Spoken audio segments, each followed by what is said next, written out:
And his use of body language is really fascinating to watch. And I think it's one of the more key elements to what is making this show as successful as it is. We all know the truth. More connects us than separates us. But in times of crisis, the wise build bridges, while the foolish build barriers. You raise walls, I destroy them. Let's see who prevails. Just because something works doesn't mean that it cannot be improved. I say we take off and nuke the entire site from orbit. It's the only way to be sure. Allow my sword to join you in the fight against evil. The world needs us to chase dreams. We have to dedicate ourselves each and every single day to this fight because I can't do it alone.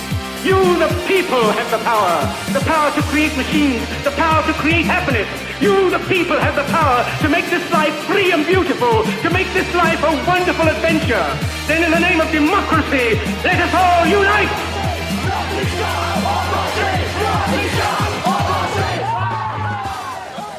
Welcome to Skiffy and Fanty's Screen Scouts.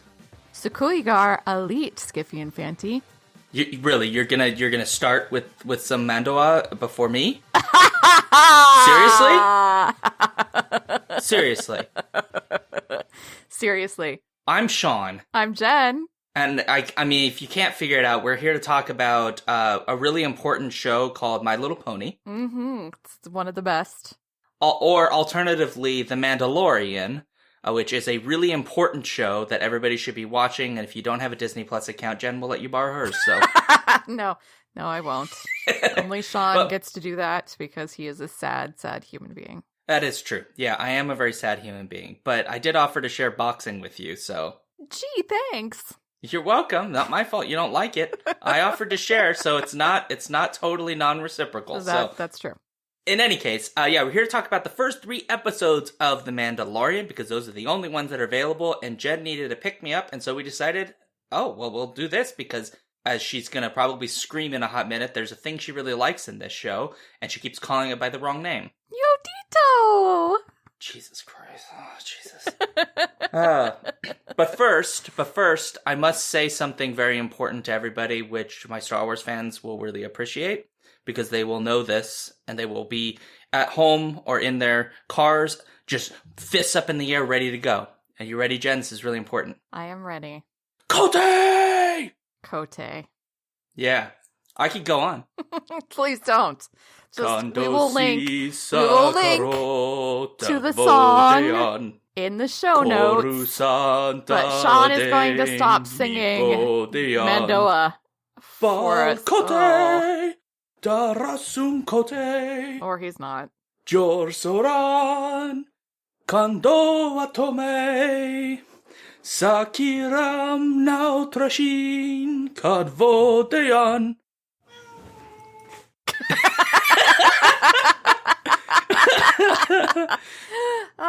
That was the perfect ending. Well, in any case, so you can keep that in there if you want. It's up to you, Jen. But we should talk about this show and what it is about. We should talk about the show and what it is about, because that's basically what I forced you to do.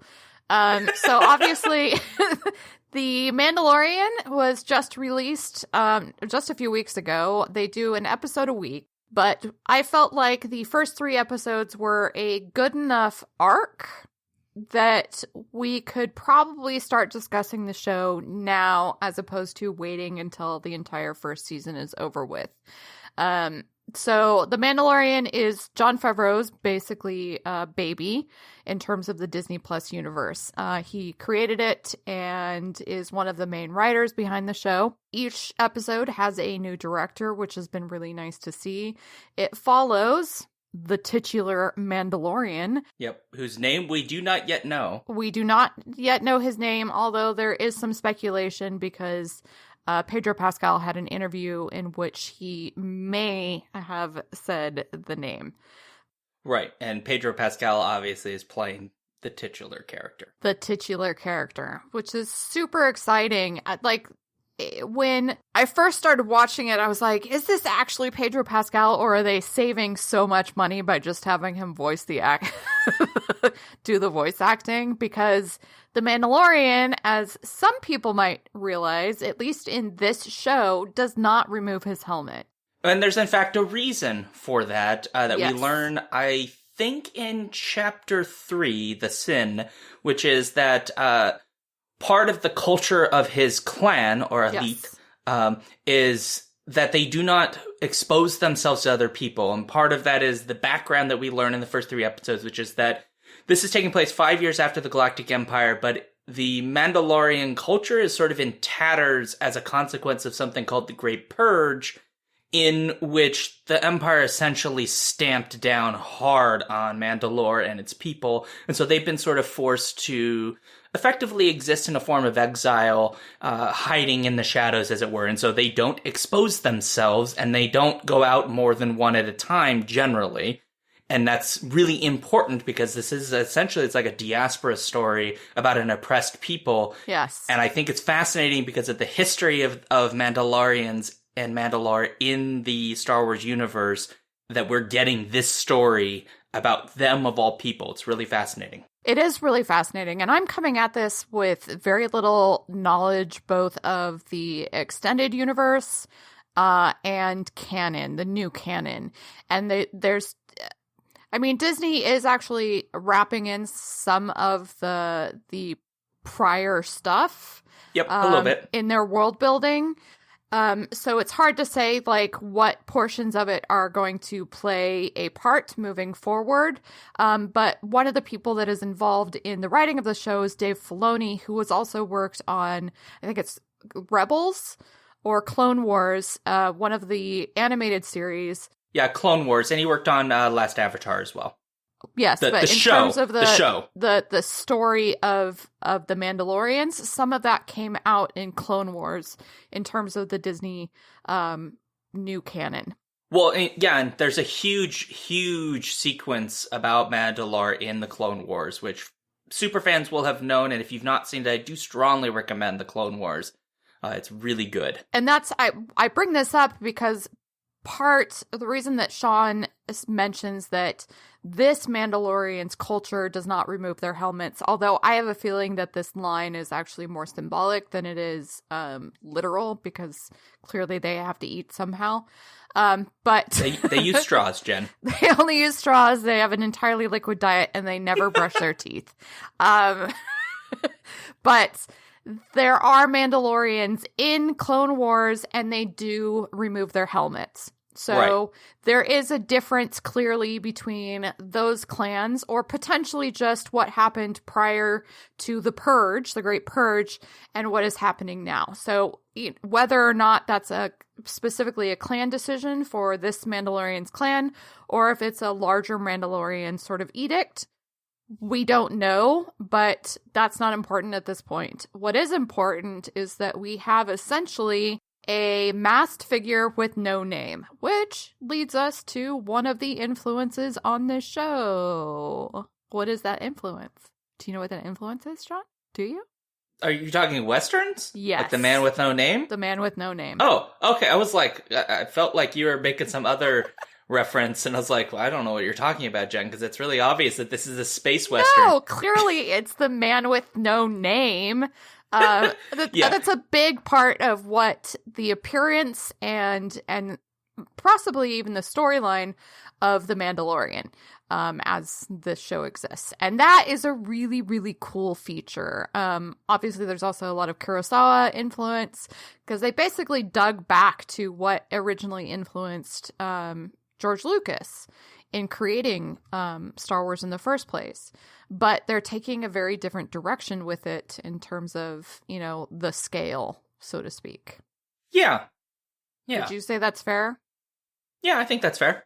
It's very much an individually focused show. And one of my favorite aspects of it is the fact that this is a masked man with no name. We don't know his name. He is called the Mando frequently throughout the first 3 episodes through the series.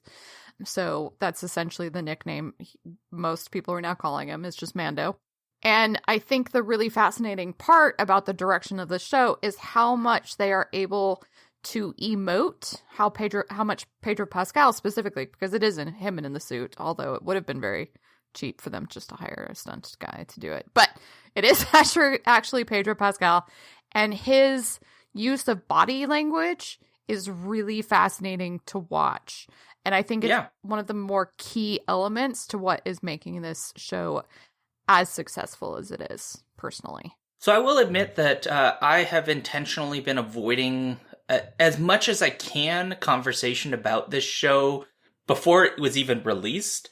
And so I actually didn't know, I may have known, like at some past point, I might have retweeted, but I totally, my memory gone that it was Pedro Pascal. So when I was watching this, I kept thinking, like, isn't what's her name in this, the MMA person? She is. And I was like, but like, the way this character's walking, I was like, maybe that's her, but like also the body doesn't quite work. I sat here really confused, like who is in this mask? Now I know it's Pedro Pascal, but it was really interesting, I think, to come from that perspective of not having that knowledge really ready in my brain of experiencing this and not really knowing the mystery, because that I think is part of what had made the fact that we never see this person's face really work. Because it was more about, like, we really did actually have to read the body language. And it wasn't just them. There are other Mandalorians that appear in the show.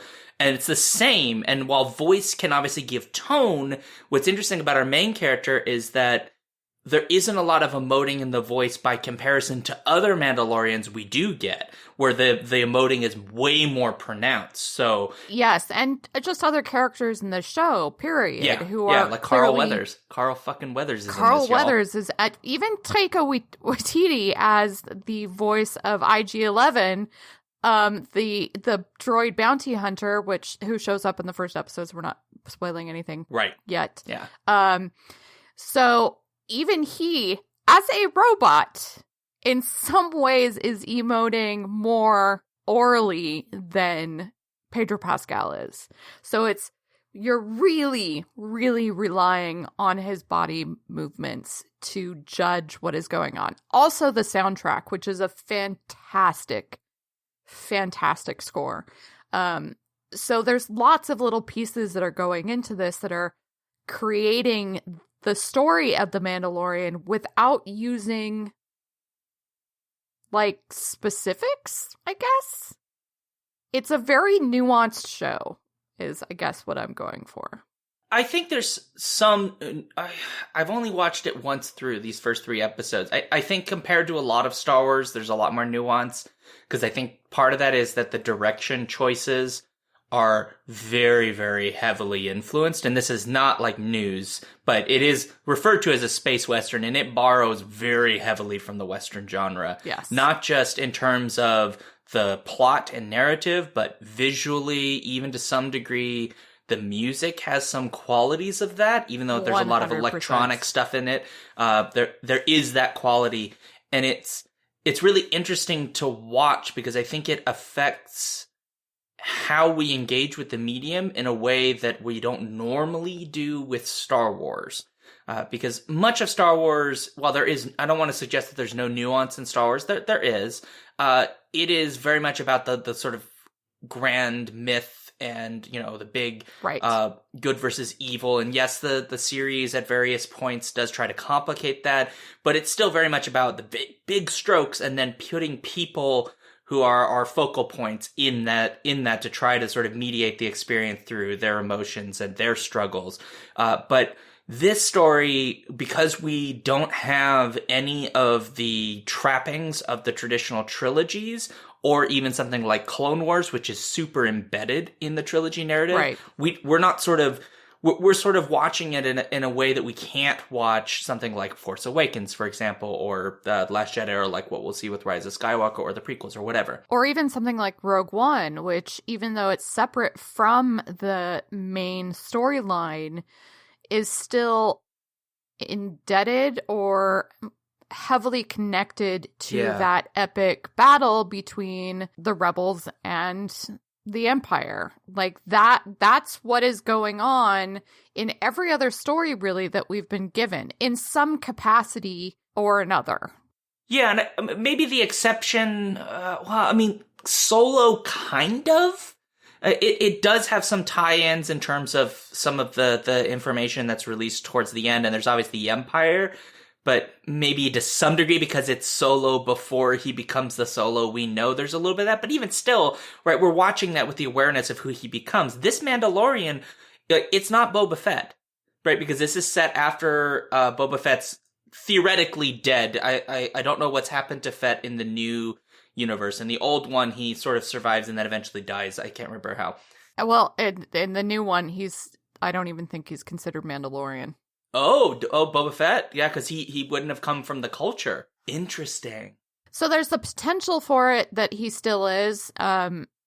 It's unknown that... He's not Boba Fett. Is that what you're saying? There's a potential that he might be Boba Fett? Who? The Mandalorian? No. I don't think it's actually been concluded either way if Boba Fett is Mandalorian or not.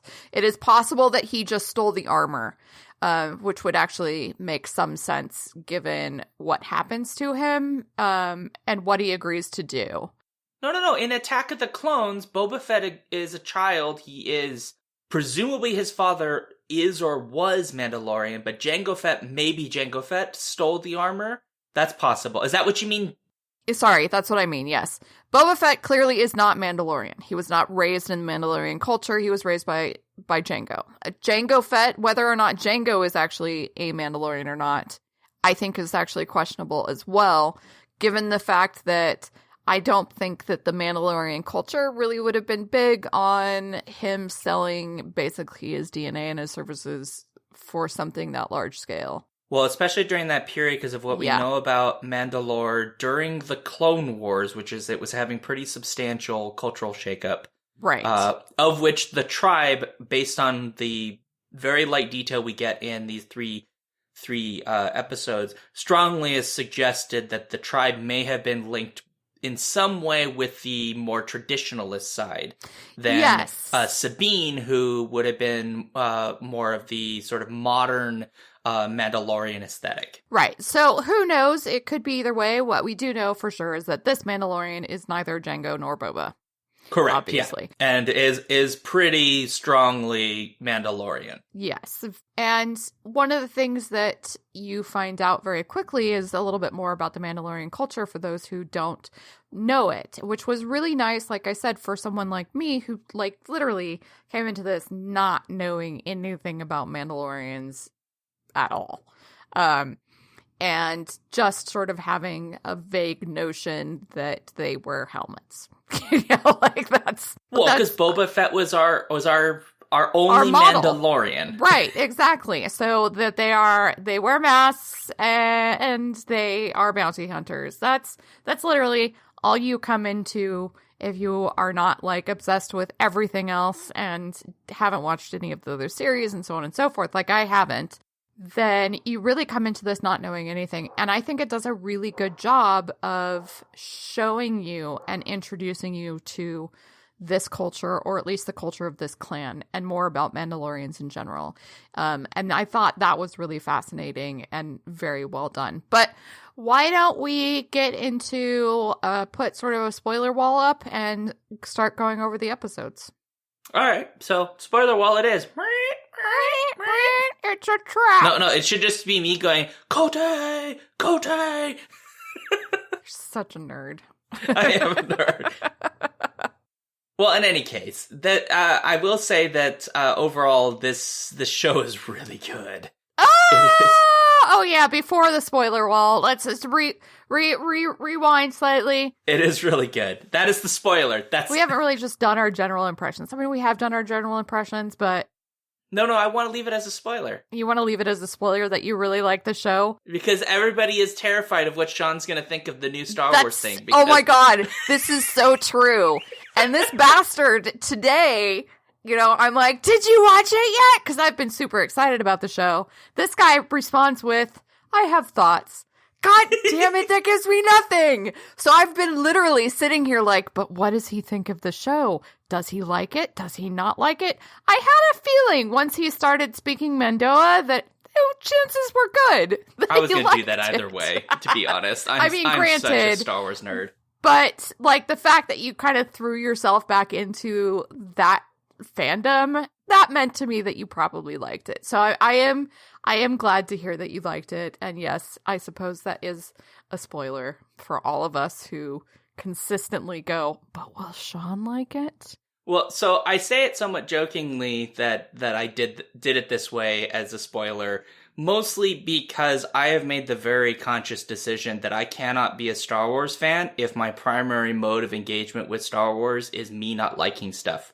If that's how I'm going to engage from now on, I need to go be a fan of something else. And I believe very firmly that if your only or your primary way of engaging with the thing you supposedly like is talking about how much you dislike it, you should move on with your life as quickly as possible, because you're making the fandom toxic and you're not actually doing yourself a service. You're wallowing in negativity in a way that's not helpful. I mean, I don't mean like we're criticizing things because there's maybe racism or something like that, right? That I think has constructive value because the hope is that by criticizing you lead to something better. If you're just sitting there saying, I fucking hate it because Rey's a Mary Sue and like, I want her legs to get chopped off and man, all the women's like it. And I realize only some people are doing that, but a lot more than I would like. If that's your primary engagement, just go do something else.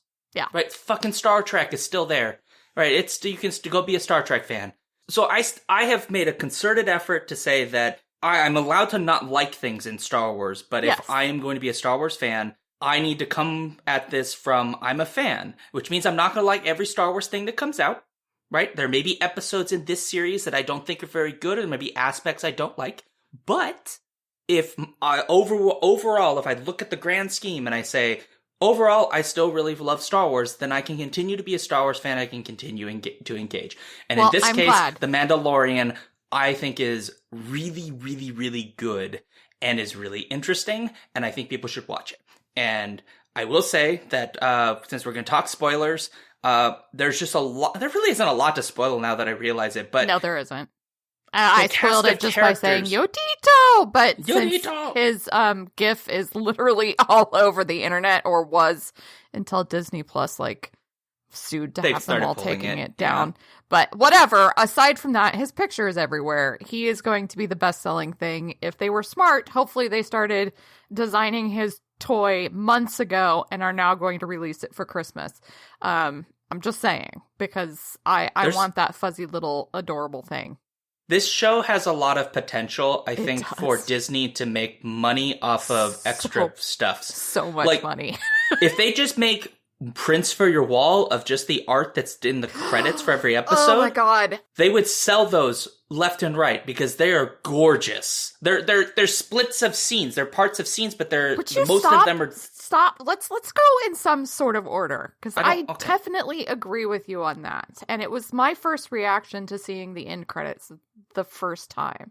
So let's start at the beginning and maybe go to the end of at least one episode. However, I will say that the art credits are amazing. They're actually the I just totally lied to myself. I know. I just wanted you to shut up, really. I got you on your hypocrisy. You wouldn't shut up about it. I wanted to squee too. Well, the art prints are phenomenal. They're the end credits, and apparently they were some of the initial it's the concept art, and you can tell that actually because the concept art for episode 1 was clearly created before the concept art for episode 3, which is really fascinating. Or at least I think it was, based on some of the scenes that it's depicting and who it's depicting in those scenes. But regardless, they are gorgeous, and I need the book of prints. I want it on my wall. I want it on my wall too, but I just want to sit there. I want to have every piece to study. I don't know who did the concept art for this, but they are an incredible talent, and I am so grateful for that art. I mean, honestly, it's one of the most gorgeous things to come out of this series. Visually, this whole series is really something. It is really something. It is. I mean, Star Wars has always had a lot of beauty, but this show, it's just, I think it's because of the types of stuff that they focus on, that they try to make it very visually Western. Yes. And it just is really, really, really beautiful to look at. It is. It is. Starting with the very first shot in the show, or one of the earliest shots, which is when the Mandalorian shows up at the first planet he's on. I don't remember what the planet is called. I don't know if they say it, but he's there to, and it's a great, it's Arvala 7. Arvala 7, thank you, which is an ice planet. And he's shown up to track down one of his bounties. And it's a fantastic scene where his bounty, like, you're tricked into thinking that his bounty is the big bad guy who is beating some other guy up. Yeah. Which was cute. And I really like that. Great action sequence when that's happening. That's our first hint at what Beskar steel is. For those of us who don't know what Beskar is, just FYI, Beskar steel is basically used to be called Mandalorian iron, and now it's Beskar steel. It is what they used solely for their armor. Or not solely, but in this, it's become a reward, and it's considered sacred. Well, it should be specified that the Beskar that we see mostly in this show is stuff that was acquired during the Great Purge, yes. And so it is marked with an Imperial seal because it was smelted by Imperial iron workers, and so that has very significant cultural value because it's a constant reminder of the legacy, and so there's actually like a reclaiming of cultural heritage in a way through the collection of the Beskar. So, and also I got it wrong. Arvala 7's where Yodito's found. Oh, okay. Sorry. Well, whatever it's called, the ice planet it's our first introduction to the Mandalorian as a bounty hunter. And it's a really effective scene in terms of his interactions with the people around him, with his bounty, which was very clever, in terms of, he decides to basically, he says, you want to come in cold or warm? Because it turns out that he's got one of the infriginators. What are they called? Oh God. You fatalist nerd. You keep catching me off guard on stuff I don't remember. And I'm slightly ill. It's the thing that Han Solo gets frozen in, and we're just blanking on it right now, which is fine. Everybody who is like an actual Star Wars fan is going to be like, God, I can't believe I didn't remember that. Carbonite. Carbonite, thank you. That's but carbonite. He has a carbonizer. Is that what they're called? I don't know what it's called. But he's no, got I don't one... think it has a name. I think you're just frozen in carbonite. Yeah, but he has like a portable one, which is super awesome. Well, I think the funny part is when he catches the guy and he brings him, he saves him, then he captures him and he brings him in, and then the guy goes to like take a poop or whatever. Right, fake so he's poop. Trying to, fake poop. Yeah. Trying to escape. And he walks by and it's like they're like being hung up like suits. Yes. And so he's like moving them, like looking through them. He's like, oh, realizing right then that, oh, this is where I'm going, right? Because it's precisely what happens. He gets shoved in a portable carbonite thing and then turned into another hanging human suit. So that whole introductory scene is our first, as I said, introduction to the Mandalorian and how he operates as a bounty hunter to an extent. We are then introduced to Carl Weathers' character, Greef Karga, who is the leader of the Bounty Hunter Guild, and he is the one who is paying him. There is a world-building note here where he tries to pay him in Imperial credits, and he's like, I'm not taking that. It's worthless. And he's paid in a different form, but only half. Now, I had a question in rewatching because I thought that was a really fascinating sort of exchange, because the credits still work. The Imperial credits still actually work, and Greef Karga is very clear, makes this very clear to the Mandalorian.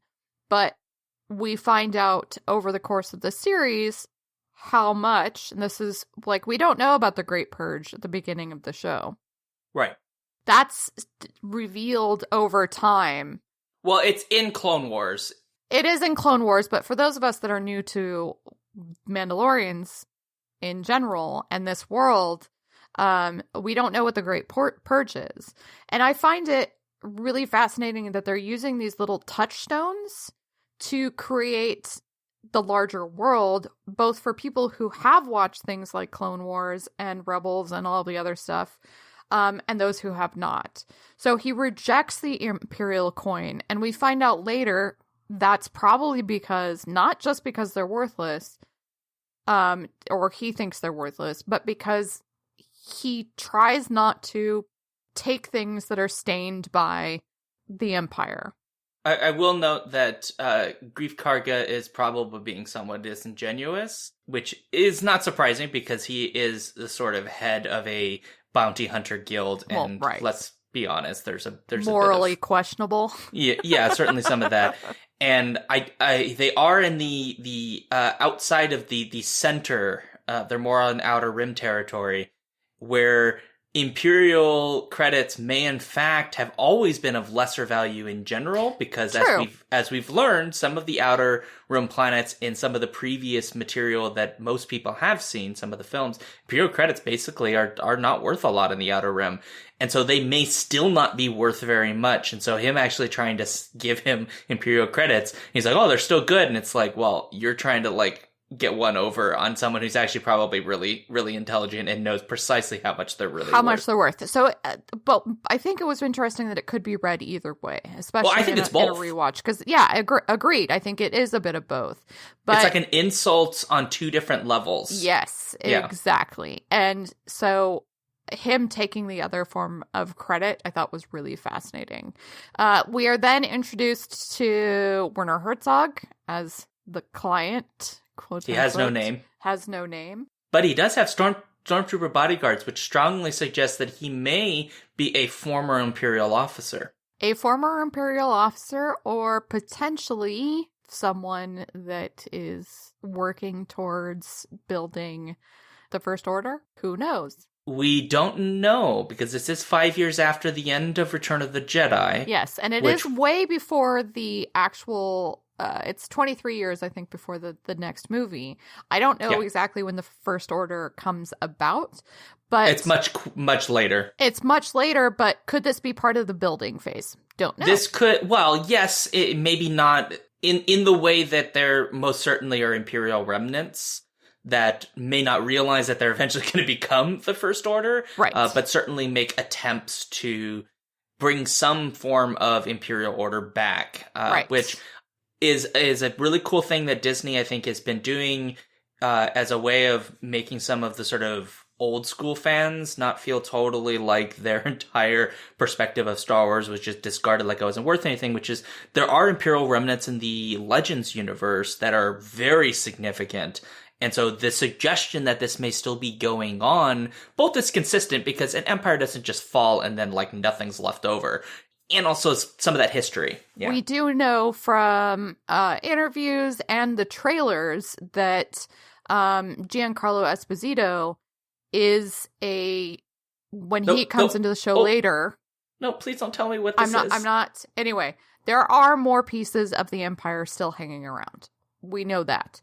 But we don't know specifically what Werner Herzog as the client is up to. We do know that he is after a very important asset, and that's why he is hiring the Mandalorian. And also that they want the asset alive if possible, because a doctor comes in. Well, a doctor comes in and in fact almost gets shot by the Mandalorian because Mandalorian does not like it when people enter unexpectedly into meetings with creepy dudes with accents that look like for sure he's eaten someone's heart. Yeah, and also, a bunch of stormtrooper guards, just yeah, saying. A little creepy. Also, we know we eventually learn some of that history from the Mandalorian perspective, which is they're not very big fans of the Empire at all. So that whole situation's super uncomfortable. Super awkward, but Werner Herzog, fantastic. Yes. Perfect creeper. He's just so good at it. He really, really was. So he gets the job, and then he goes off to another planet, which is the one that Sean mentioned earlier. A lot happens in this first episode, and I think it's probably the busiest episode in that sense. And keep in mind, it is an episodic series, so something new, sort of. It's an episodic series with an arc. And So they can't really quite stand on their own, obviously, because they are building towards something. But there is a reason that I felt like that these first 3 episodes worked well together and had a sort of beginning and an end. But each episode within has its own little arc. And in this one, it's him getting the job and then finishing the job. And he is aided on that by probably my favorite Kuil, voiced by Nick Nolte, which was very fun. Also didn't know until after the fact, and I was like, I was like, shit. oh, yeah. He's a moisture farmer on the planet that the asset is hanging out on. More important, do you know what he is? Do you know what he is? What? He's an Ugnaught. Yeah, what does that matter? The Ugnaughts were the little people, they didn't have voice in Empire, but that froze Han Solo. They were involved in that. Oh, I did not realize that. That's awesome. Yeah. So he's an Ugnaught, but he's the first Ugnaught where we have had an actual voice. Understandable language from. And also personality and possibly culture. True. Yeah, he has spoken. He has spoken, exactly. So this character, Kuil, helps Mando because the asset and the people who are holding the asset are creating a lot of strife in where he lives. And there's a really interesting comment at the very end of the series about that in terms of, the fact that he's just looking for peace. This was his place to find peace after a life of strife is what you get the impression of. And so he helps Mando with no payment in exchange, really, except for one of the, what are they called? I keep forgetting the name of them. Jawas? No, He doesn't get a Jawa at the end of this, No, he gets one of the thing that is payment is the creatures that they ride around on. No, he doesn't get that one. Yeah, he gets one of them. Kuil does. There were 2 of them. No, he doesn't. And he agrees. Yeah, he does. No, he does get the extra one. Yeah, you're right. We just never see it again. Yeah, exactly. Yeah, anyway. They ride on the back of these little 2-legged, the names of which have escaped me, but totally they're very fun and very weird. And so we do get an interesting sequence in which he teaches him how to essentially break in a horse, except it's not a horse. It is a giant mouth 2-legged alien creature.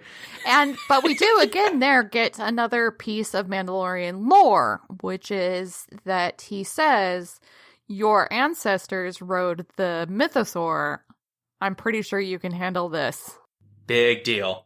Yeah, the mythosaur. Yeah. Big. It's a pretty minor step to have to ride one of these things. Yeah, but he almost gets kind of eaten by him. So a little bit intimidated. Yeah. Right. So, but anyway, so he has this nice little sequence where he essentially goes to a ranch and breaks in a horse. It's a very sort of old school Western type narrative, and then eventually he goes on. He's shown by Kuil where the compound is, where the quote-unquote asset. Interesting in terms of this whole world building in terms of a Western. It is called an encampment and not a compound. And I think little things like that is what's making this work so well. Sure. Because it is, even the language is sort of divorced from the main Star Wars epic by little things like that. I think it makes sense because of where it is set. Yeah. That a lot of, in classic Star Wars, right, we do have those Western stylized places, so Tatooine, etc. And while you have things like moisture farms, which are sort of sci-fi sounding, for the most part, right, a lot of our language is drawn from a different part of the universe. And so we have that epic language, but it's associated with things that aren't the Outer Rim in the way that these are. These are very embedded in the part of the universe that is most linked up with the sort of Western, the Western components that Lucas certainly was drawing from in his old days back in, the 70s. Right. And that's what I was getting to, is that little things like that are what are creating that environment and this world. And it's really successful, just with very minor details that one wouldn't even think really are playing that big a role overall, but when put together, when pieced all together, they form a very specific impression of the world that we are existing in, despite the fact that we're moving between lots of different planets. And I think that was really cool. But yeah, so he leads them to the encampment, as you said, and that's where the asset is being held. Unfortunately, it, of course, is being protected by lots of bad guys. Well, presumably bad guys. We don't actually know. Maybe they're actually good guys and they were holding on to this asset and protecting Entirely it. possible, given what happens in the episodes to follow. Exactly. We don't actually know. It's a very good point. I hadn't thought of that. But it doesn't matter because they are between Mando and his asset. And also IG-11. IG-11, who shows up unceremoniously to get involved. And this is, of course, one of the moments that we learned that the Mandalorian was not the only person to receive the tracking device that led him to the asset. Many other people were, in fact, given the same tracking, which causes some issues. But yeah, so IG-11, who is, I think, very much fan service because of the love of IG-88, a classic Star Wars character who shows up in Empire Strikes Back very briefly as one of the many bounty hunters that is hired. IG-11 is of essentially the same model type. He is a combat droid, and they have a cool old school Western shootout, like in a corral, essentially. They do. There's even a well in the center. It is like it's like straight out of like Butch Cassidy and the Suncast Kid or something. It's amazing. Like the buildings are the same, sort of, because it's like all like stucco buildings, and it is a classic Western scene. And the addition of like the cannon was icing on the cake. Because it's like an old school cannon. It is. It absolutely is. It just has one of those, lasers. like when they pull the thing out in that horrible movie with Will Smith. Well, that's talking a lot. You mean Wild Wild West? Wild Wild West, exactly. When they literally like throw, if I remember correctly, they like throw a tarp off to the side, and there's like the big rail gun type thing, and they start going at it. It is exactly like all Very of those similar. scenes that you can even remember from Westerns, with the guys going, well, we can't kill this guy with our little guns in a regular shootout. Pull out the big guns. Get the big ones going. It's a really neat scene, and I think it's interesting. IG-11 shows up, and what's interesting is like he's a robot, and he's like a killbot, essentially. And yet there's a bit of like this interesting rationalization between the two characters, because the Mandalorian is like, well, look, dude, like, I'm massively outnumbered, you're massively outnumbered, maybe we should team up on this one and we'll split the bounty. And IG-11 is like, you know, that affirmative, that sounds good, right? But in robot language. And there's like this a little bit of humor as the sequence kind of goes on, because they're way outgunned. There are way too many of them. Way outgunned, yes. And IG-11 is like, my protocols are like, I don't get caught, dude. And so I'm going to kill myself. And he keeps going like, no.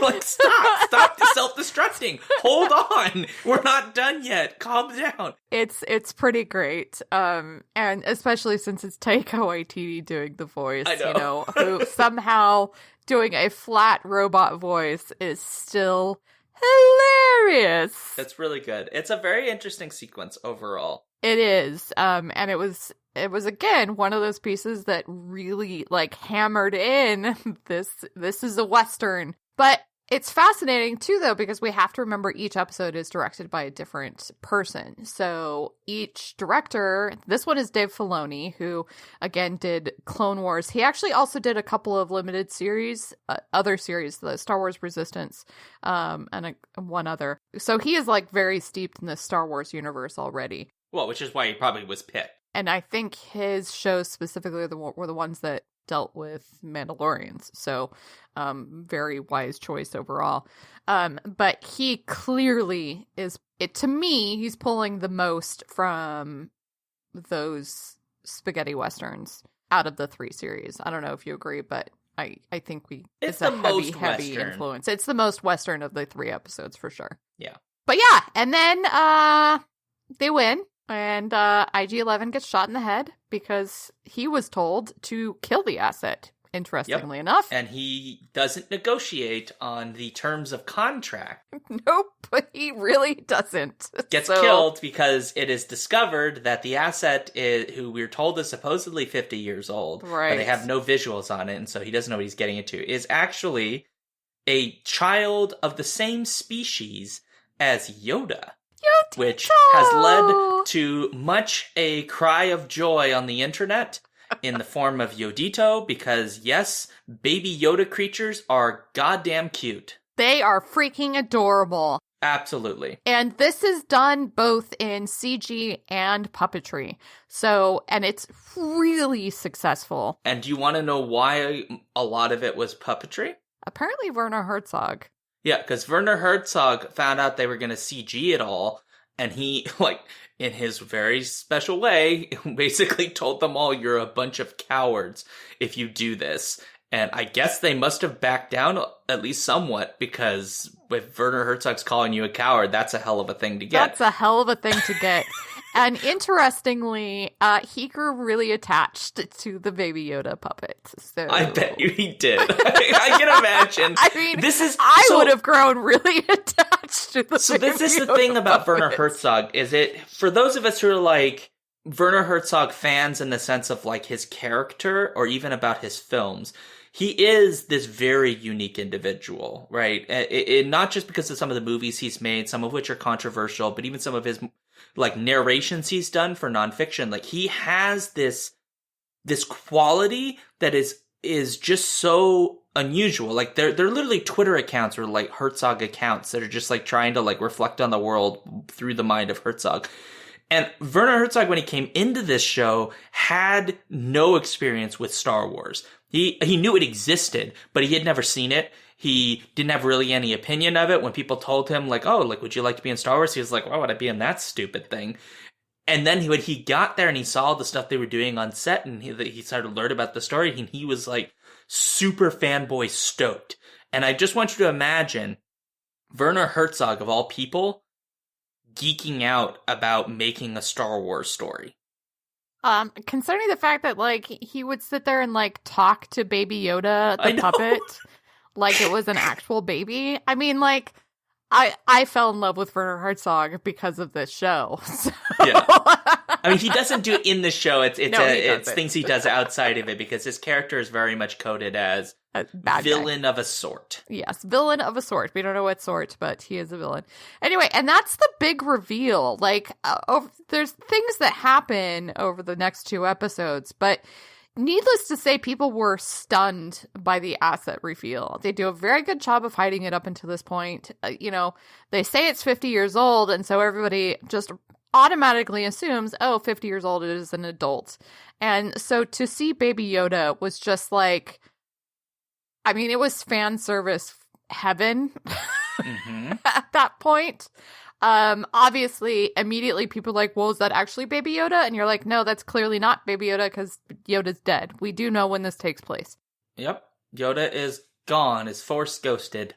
But why is this such an important asset? And we don't know that, and we don't find that out even through the end, except that they're trying to retrieve something from it.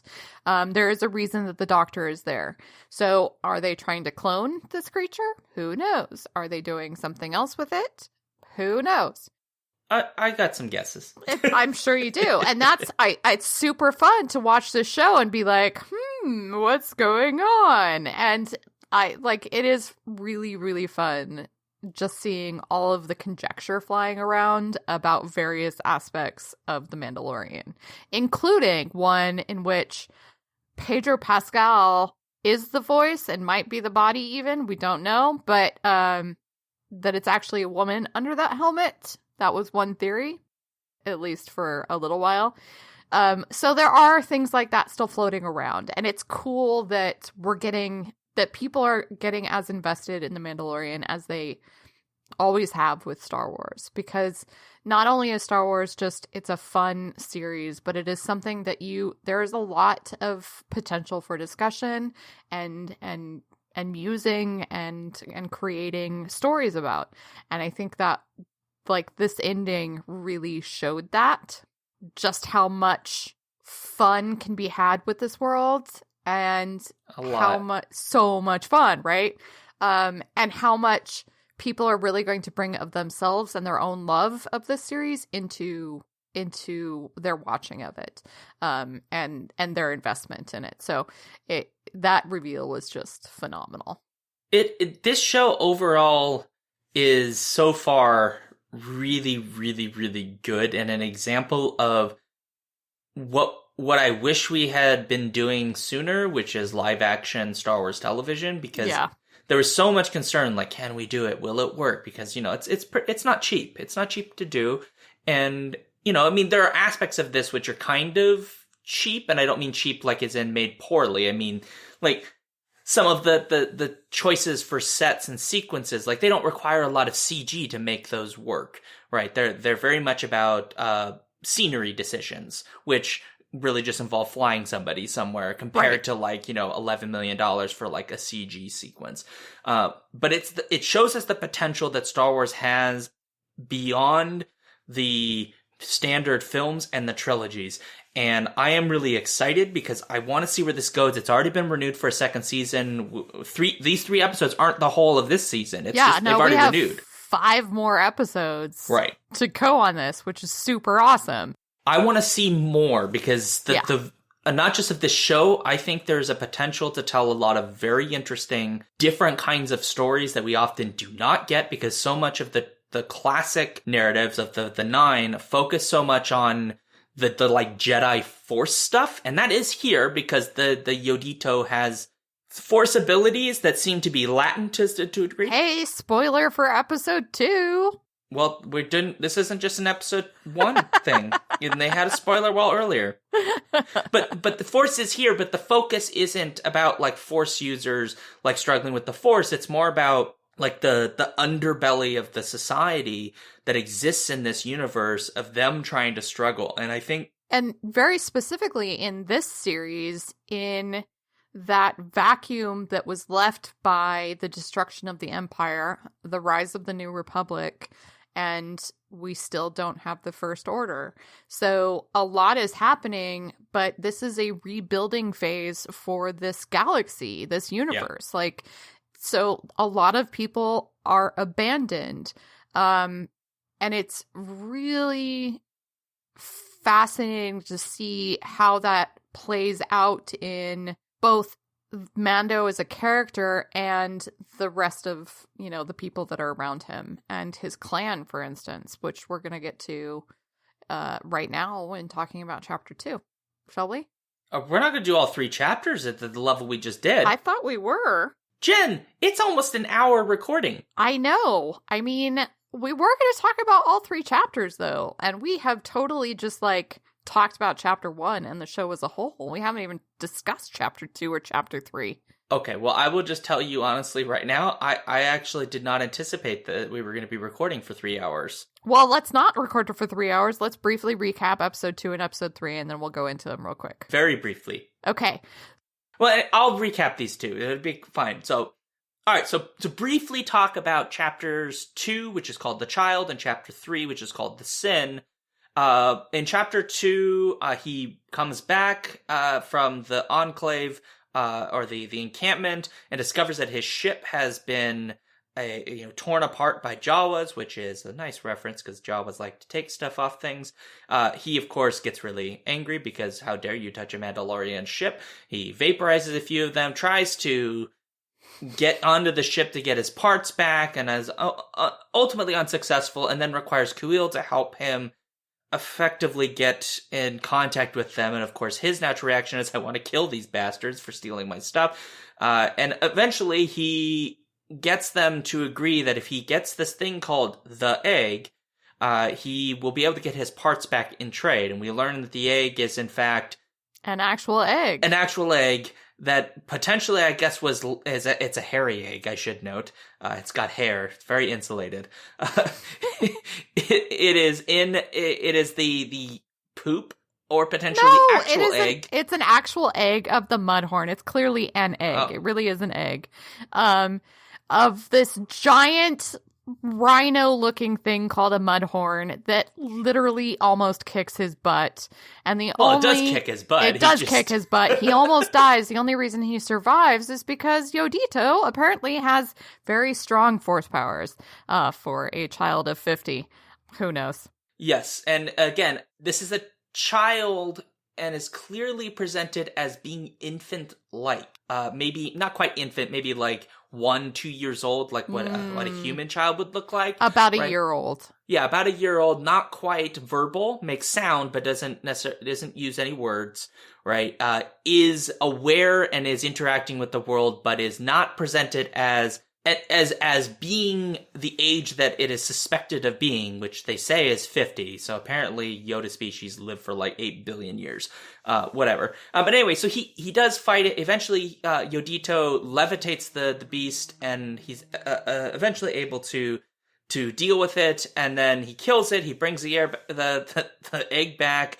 They all cut it open and start eating it, and they're just like shoving yolk in their faces. I guess it's sort of like curry or it's a delicacy custard to them, clearly, and it's like custard. It's delicious. It's like really delicious custard. There's yeah, and they're just going ootini, and they're like, your short summary is really terrible. Shut up. That's the basic premise of it, and then eventually he replays it and he leaves.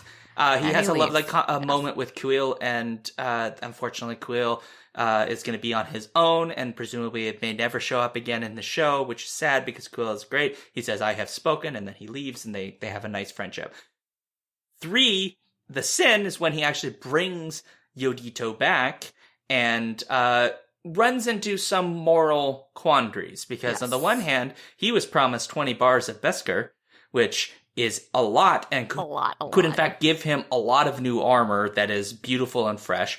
And he, of course, returns the baby Yoda species. He asks the question he's not supposed to ask, which is, what are you going to do with it? He learns eventually that they're doing some kinds of experimentation with it. And this obviously is something that bothers him throughout the episode. He asks the same question of Greek Karga, who tells him not to ask that question, right? This is the moment when we learn that Greek Karga basically hired everyone else in the guild and gave them their tracking devices, which, of course, comes back to bite the Mandalorian in the ass later, because at the end of the episode, he decides, you know what, I cannot live with myself. He doesn't tell us this, but we can figure it out. Can't live with himself by letting this cute little Yoda creature basically get experimented on. He breaks into the facility, kills a whole bunch of stormtroopers, gets the child, escapes, and then eventually all of the bounty hunters are activated and come after him. And this is when his clan comes to his rescue and shows up. There are some clan sequences here as well. He gets his armor made.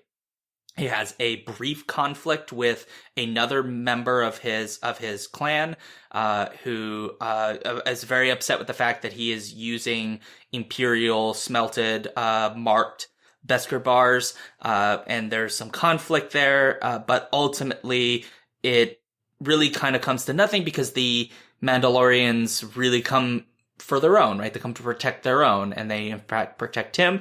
And I think it's really interesting that this 3-episode arc ends with, or it begins with, lots of references to foundlings, to children among the Mandalorians, right? Because every time he brings some Beskar in for something for himself, he leaves some for the children of the future, the foundlings.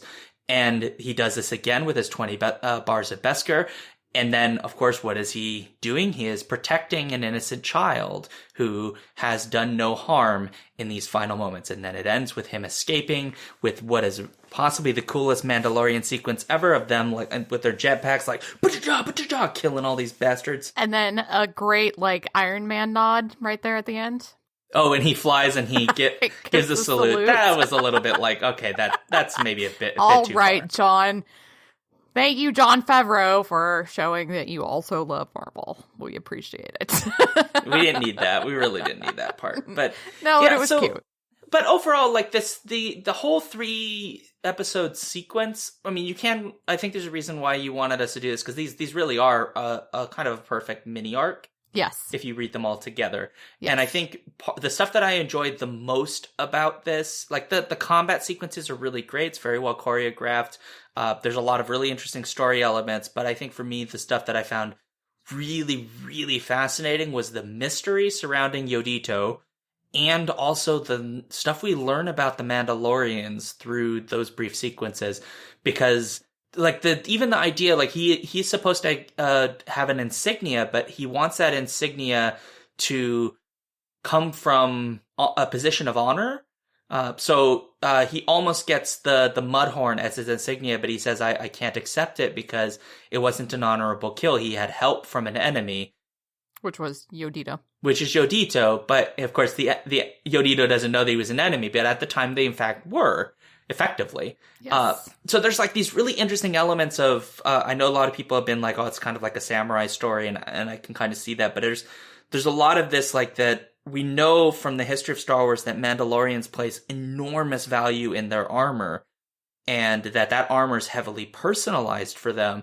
And so to see this character develop and grow partly through their armor really makes those stuff we were talking about earlier about how like we don't see his face, but we see body language. Well, but that part of that body language is how he carries himself in his armor at various stages, right? And even when he gets that newish armor, when he bursts into that facility to get Yodito safe, the physicality changes.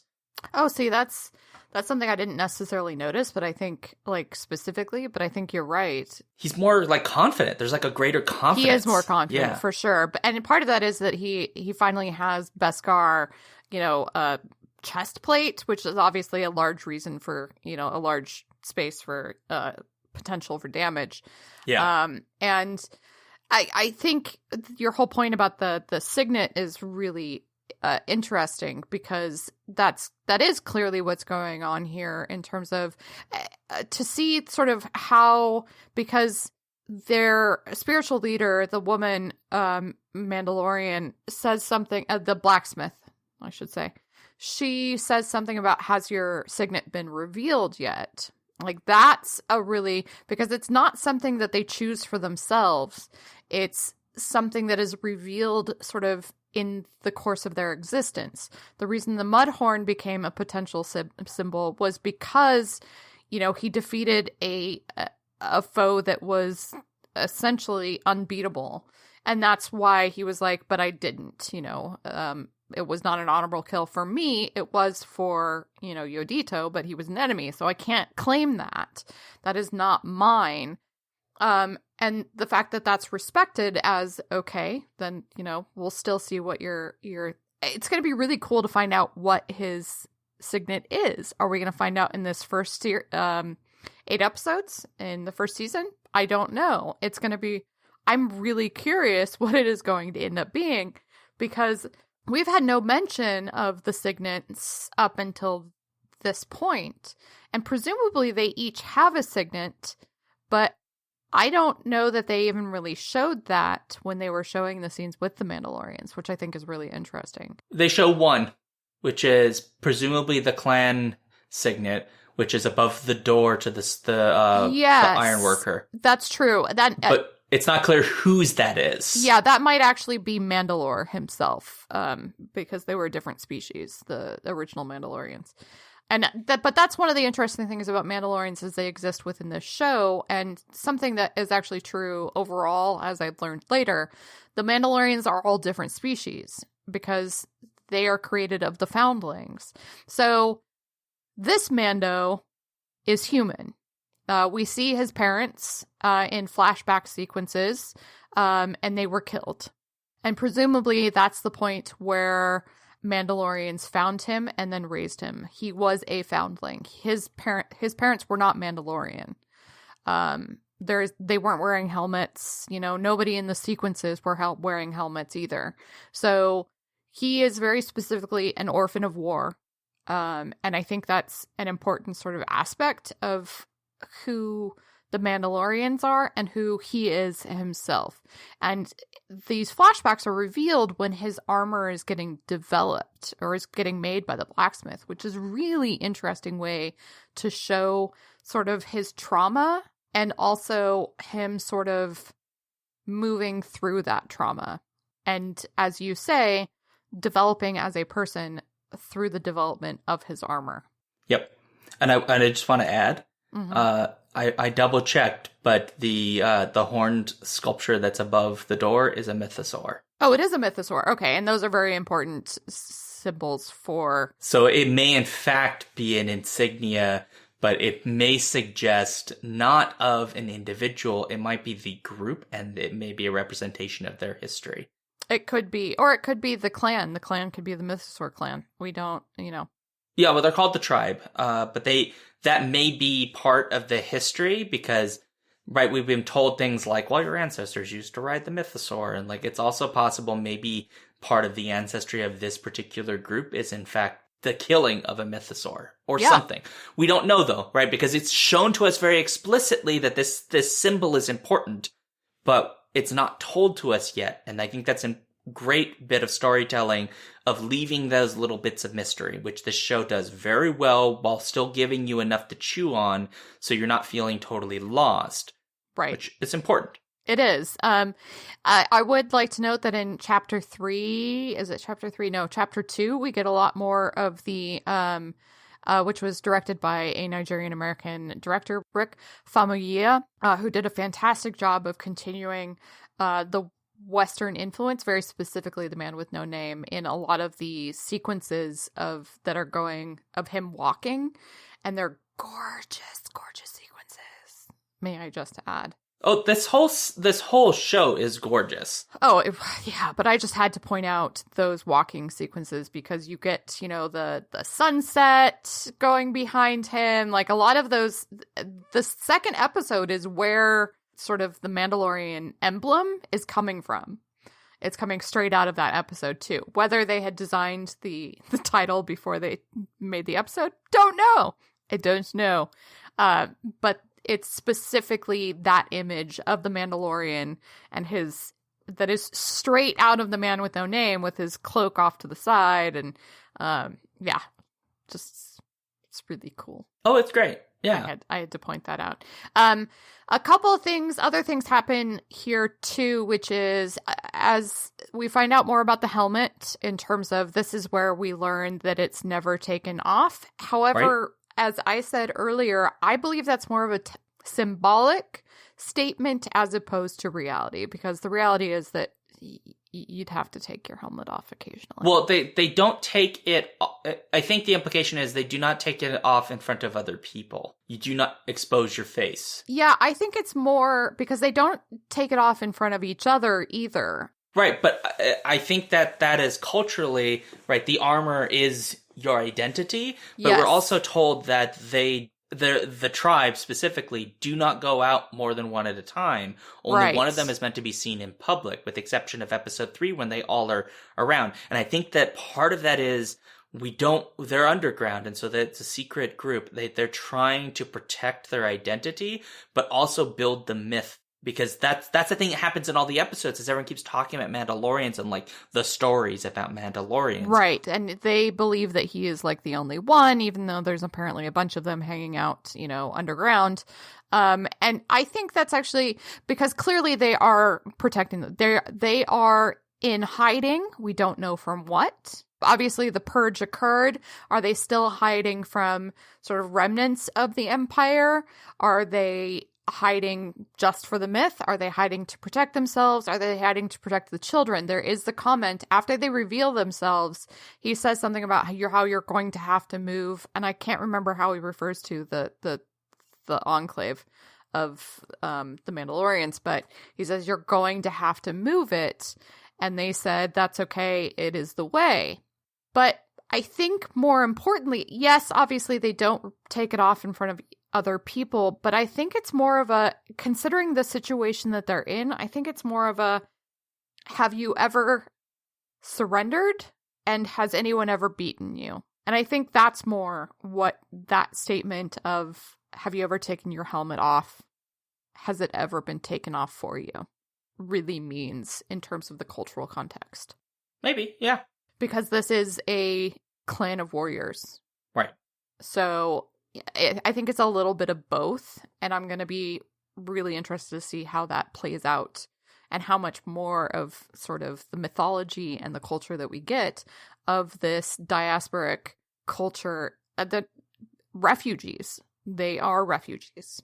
And I'm really interested to see how that develops over the course of both the rest of the season and the series in general. It'll be interesting to see where this goes, that's for sure. And we'll have to do a revisit because there's much left to see.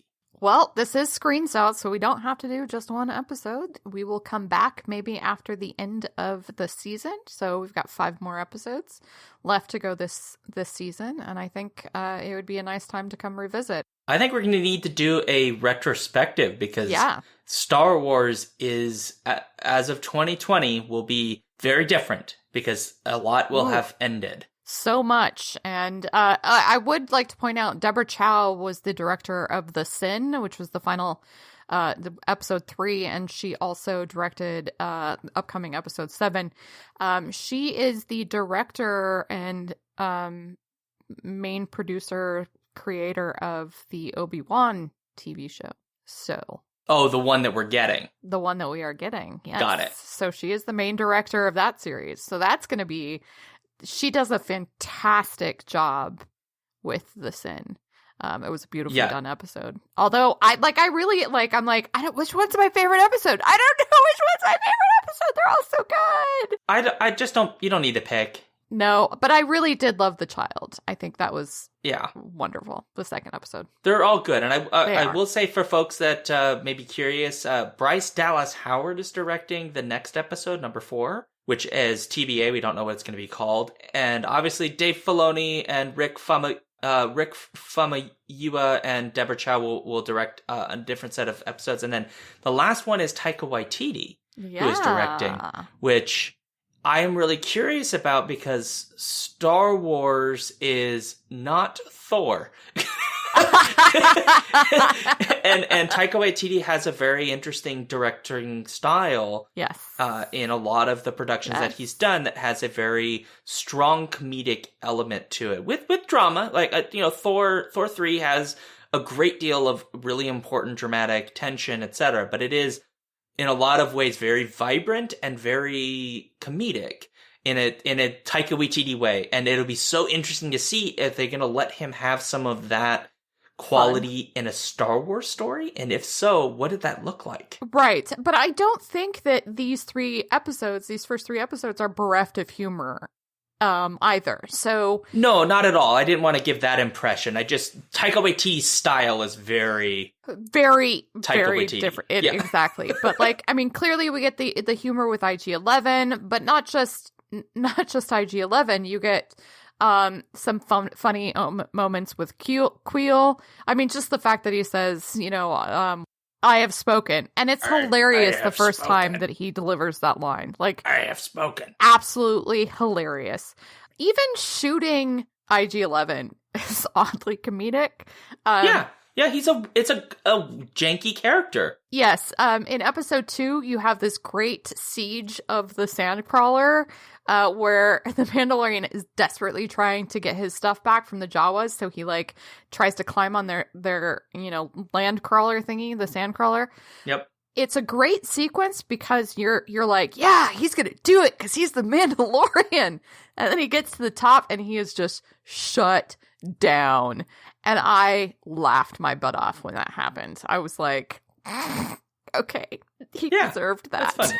Well, but in any case, there's just a lot to come. And I think people, you really should check out this show because it is quite good and well worth having Disney Plus for. So do it. You should watch it. It's great. You should. And I think Sean and I are going to have a lot of fun with sort of post-colonial interpretations of The Mandalorian. I think so. I hope that they dig into some of that a bit more. Yeah.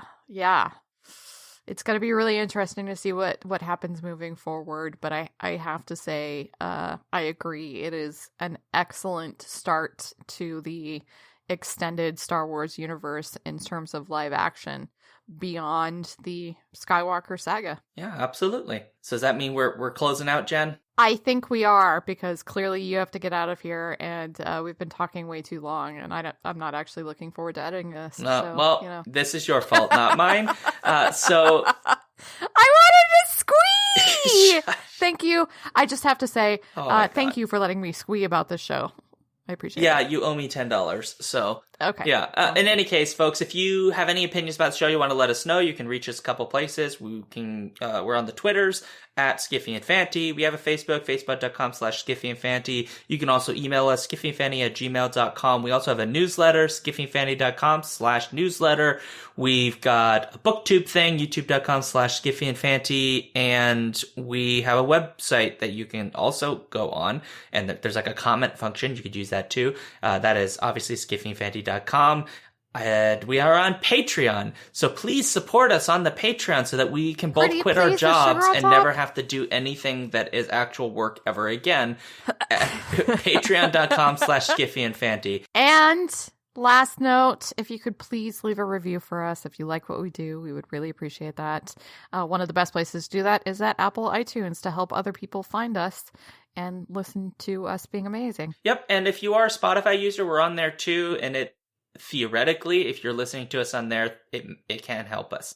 So I say theoretically because I have no idea how their algorithm works. Idea. So for all I know, if you listen, we might actually become invisible. Ooh, yeah. That actually sounds interesting. Which might be a useful skill, so go for it. Right? Yeah.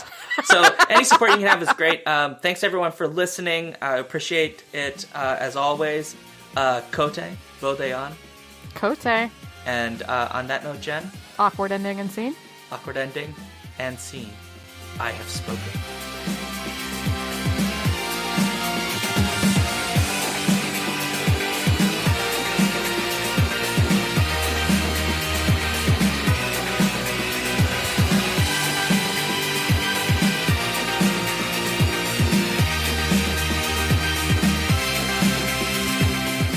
If you would like to support this show, you can go to patreon.com/SkiffyandFanty or find us on Twitter at SkiffyandFanty, our webpage, SkiffyandFanty.com, or you can even send us an email at SkiffyandFanty@gmail.com. The intro music for this podcast was taken from Rock Thing by Creo. You can find out more about their music on freemusicarchive.org.